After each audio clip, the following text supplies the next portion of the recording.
Hai, Assalamualaikum warahmatullahi wabarakatuh dan selamat sejahtera semua. Berjumpa lagi dengan saya, Cikgu CJ Ramli, cikgu anda bagi mata pelajaran Pendidikan Jasmani dan Kesihatan. Okey, sebelum cikgu memulakan kelas pada hari ini, ingin cikgu mengucapkan jutaan terima kasih kepada semua subscriber cikgu kerana sudi datang ke channel cikgu, iaitu channel CJ Ramli, dan subscribe channel cikgu, dan insya-Allah cikgu akan cuba menghasilkan banyak lagi video-video PDPC yang berkualiti untuk tatapan anda semua.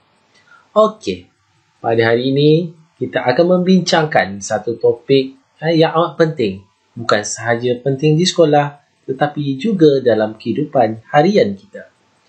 Hari ini cikgu akan membincangkan topik Pendidikan Kesihatan Tingkatan 5, iaitu di dalam bab 6 di bawah tajuk Pertolongan Cemas.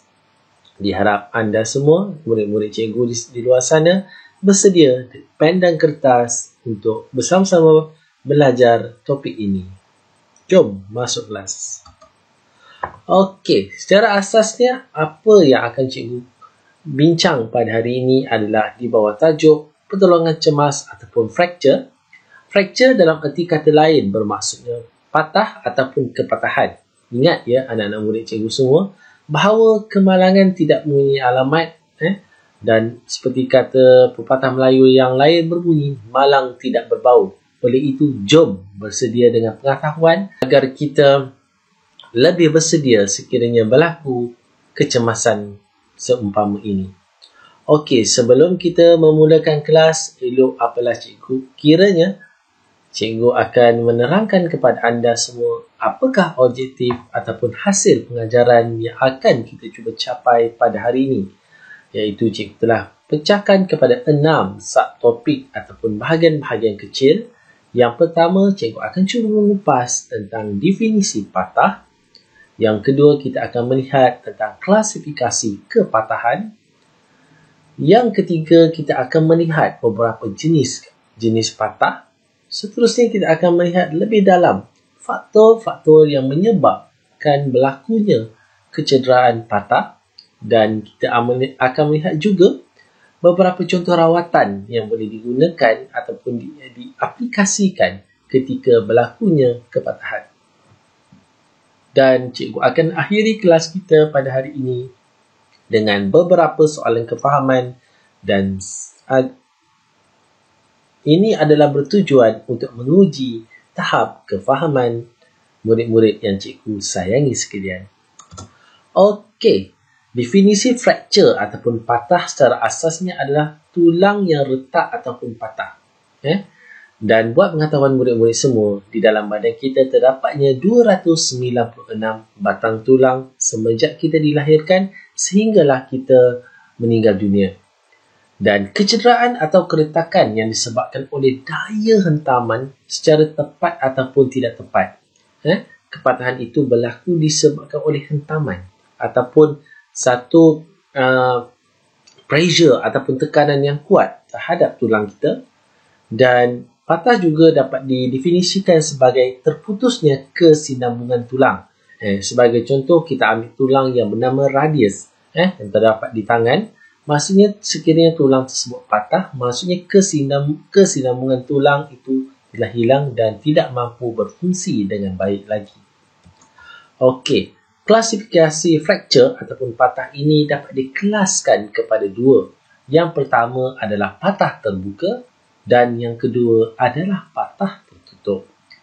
Di dalam perbezaan antara patah terbuka dan tertutup ini, patah terbuka kita akan dapati bahawa tulang kita telah mengiris bahagian isi kita dan kita dapati bahawa tulang itu terkeluar, dan kebiasaannya akan melibatkan berlakunya pendarahan di bahagian yang patah tersebut. Manakala patah tertutup pula adalah patah yang berlaku tetapi hanya berlaku di dalam dan tulang tersebut tidak terkeluar daripada kulit kita. Dan apa yang kita boleh lihat mengenai bentuk tangan ataupun bahagian patah tersebut telah merubah bentuk Sebagai contoh, di dalam gambaran yang telah dinyatakan di dalam slide ini, iaitu terdapatnya tulang sama ada radius ataupun ulna, iaitu dua batang tulang yang terdapat di tangan kita yang telah patah, menyebabkan berlakunya pembentukan yang bengkok pada bahagian tangan kita. Dan secara asasnya, jenis-jenis fracture ataupun kepatahan ini dapat dikelaskan kepada 6 jenis secara keseluruhannya. Yang pertama, ianya dikenali dengan nama patah tebu ataupun juga dikenali dengan nama green stick fracture. Patah tebu ini adalah di mana bahagian tulang kita patah tetapi tidak habis ataupun tidak putus. Jenis patah yang kedua pula adalah patah lurus, di mana tulang kita telah patah lurus dan kedudukan tulang itu juga berubah bentuk. Dan patah yang ketiga adalah patah serong, dan kebiasaannya patah serong ini akan menyebabkan berlakunya pendarahan terbuka, yang mana bahagian tulang yang tajam itu akan menyebabkan bahagian daging dan kulit kita luka dan terkeluar daripada kedudukan asalnya. Dan jenis patah yang ketiga pula dikenali dengan nama patah berkecai. Patah berkecai ataupun yang sering kali berlaku di bahagian tengkorak kita adalah disebabkan oleh satu hentaman yang kuat di bahagian tengkorak kita dan menyebabkan keretakan berlaku di bahagian tersebut. Keretakan itu dinamakan sebagai patah berkecai. Seterusnya adalah patah spiral. Patah spiral ini adalah dapat kita lihat di mana bahagian tulang kita bergerak ataupun berpusing daripada kedudukan asalnya. Dan jenis patah yang terakhir dikenali dengan patah beralih. Patah beralih ini akan dapat kita bezakan dengan jenis-jenis patah yang lain adalah disebabkan oleh patah beralih ini akan menyebabkan berlakunya kepatahan yang lebih daripada satu di bahagian tulang yang sama. Murid-murid semua. Seterusnya kita akan lihat faktor berlakunya fracture. Macam tadi apa yang cikgu telah jelaskan, bahawa berlakunya satu hentaman ataupun pressure yang kuat di bahagian tulang kita akan menyebabkan berlakunya fracture ataupun patah. Jenis faktor yang pertama adalah hentakan tepat. Patah akan berlaku pada tempat yang terima hentakan. Contoh dalam gambaran yang cikgu jadikan sampel pada hari ini adalah di mana individu A telah melakukan tumbukan di bahagian muka B dan menyebabkan tulang pipi ataupun cheekbone sampel B telah mengalami kepatahan ataupun keretakan. Faktor yang seterusnya adalah hentakan sisi. Contohnya apabila seseorang itu terjatuh daripada tangga dan kita akan dapati bahawa pergerakannya dari point A ke point B akan menyebabkan beberapa bahagian yang lain turut menerima kesan dan berisiko tinggi untuk berlakunya kepatahan di bahagian-bahagian tertentu. Seterusnya kita akan lihat tanda-tanda fracture ataupun kepatahan. Perhatian yang murid-murid semua, kita jangan nervous ataupun cemas ketika berlakunya patah ataupun ingin membantu mereka yang mengalami kecederaan patah ini.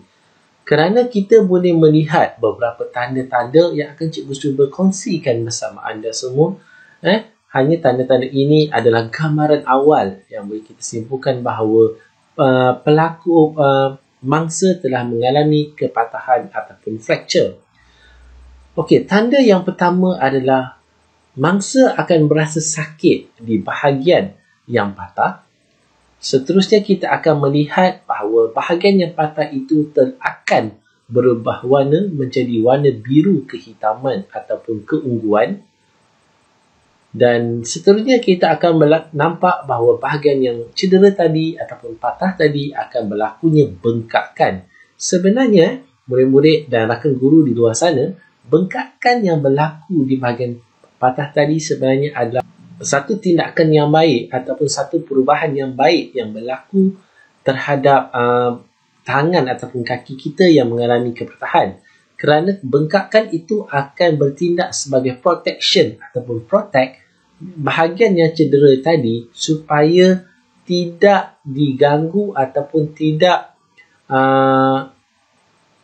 berlaku kecederaan yang lebih serius sekiranya kita dapat mengesan dan mengawal bahagian yang cedera tersebut. Seterusnya kita akan dapati bahawa mangsa sukar bergerak kerana macam saya nyatakan sebentar tadi bahawa apabila berlakunya kepatahan maka hilanglah fungsi tulang tersebut.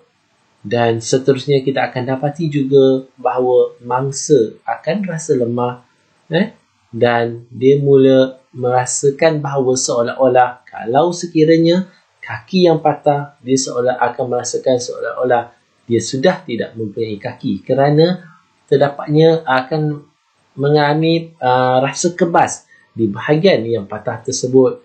Dan seterusnya kita akan dapati bahawa bahagian yang patah tadi akan berubah bentuk ataupun beralih daripada kedudukan yang asal. Okey, cikgu harap perkongsian yang cikgu berikan sepanjang kelas yang kita jalankan hari ini dapat memberi satu pendedahan dan satu ilmu baru bagi mereka yang tidak pernah tahu cara-cara untuk membantu mereka yang mengalami fracture ataupun kepatahan. Di sini cikgu telah menyediakan 4 soalan kefahaman. Soalan yang pertama berbunyi, apakah yang dimaksudkan dengan fracture? Sekiranya murid-murid tidak ingat, murid-murid boleh mengulangi semula slide yang kedua kerana cikgu telah menjelaskannya dengan panjang lebar. Seterusnya, nyatakan klasifikasi fracture. Masih ingat? Ya, terdapat 2 klasifikasi fracture. Apa Okey, seterusnya soalan yang ketiga, senaraikan jenis-jenis fracture. Okey, terdapat berapa? Ya, 6 jenis fracture. Seterusnya, terangkan prosedur rawatan di bahagian siku. Okey, bagaimana kita nak membantu mangsa? Apakah rawatan yang seharusnya diberikan kepada mangsa?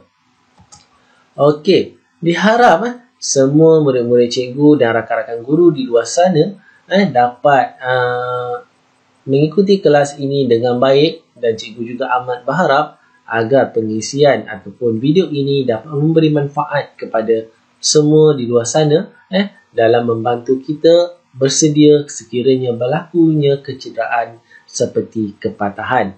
Okey, dan jangan lupa subscribe channel cikgu iaitu CJ Ramli dan like and share setiap video yang cikgu hasilkan kerana dengan like and share daripada anda semua menunjukkan bahawa memberi sokongan ataupun motivasi kepada cikgu untuk terus menghasilkan bahan-bahan PDPC yang lebih berkualiti.